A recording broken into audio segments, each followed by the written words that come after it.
Приятели, аз съм Гери и в днескашното видео с най-добрата ми приятелка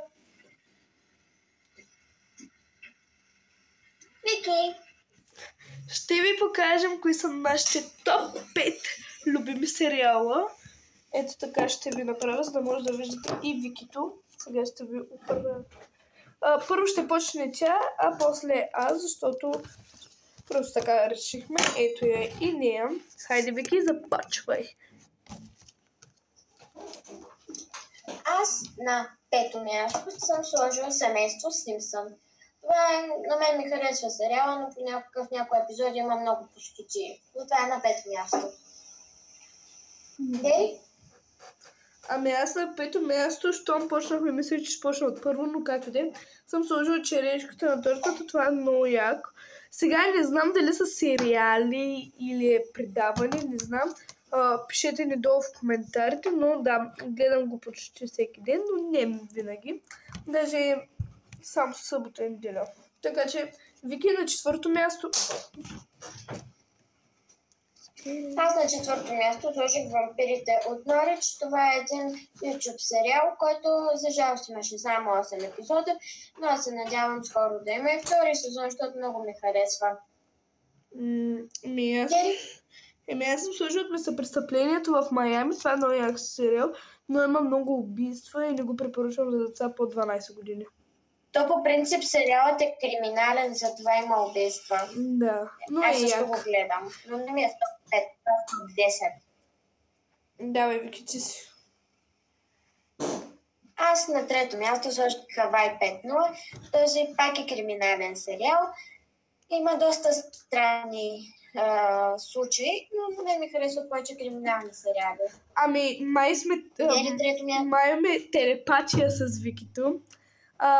Защото според мен имаме телепатия, защото също аз съм написала след това също криминален случай и това е Комисар Рекс. Това е страхотен филм, страхотно куче и е много, много сладък, така че препоръчвам ви да го гледате. Вики, на първо място.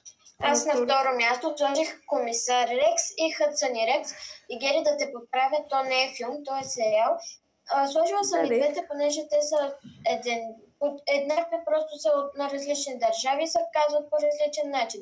Но и двата филма е сладко куче, хубав детектив и криминални. Какво да ви кажа? Очуден съм, че първото ми място не е криминален сериал. Гери, второ място? Моето второ място е Русалки. Това е TikTok сериал, който се завърна. Харесва ми, само че не ми хареса, извинявам се, че отблъска малко темата, но не ми хареса, че Лили и Лишо се скараха. Може би можеше да седнат и да си поговорят на една маса и да се уточнят защо така. Според мен това, но все пак послуих на второ място, защото го обожавам. Нетърпение ще чакам 10 епизод, така че Лили, ако гледаш, моля те по-бързо. Ти си. Така, Гери, имаме лека телепатия. Аз на първо място сложих Русалки, защото на мен наистина много ми харесват. Аз първи сезон го изгледах около повече от 3 пъти, което това са 20 и няколко епизода. 3 пъти.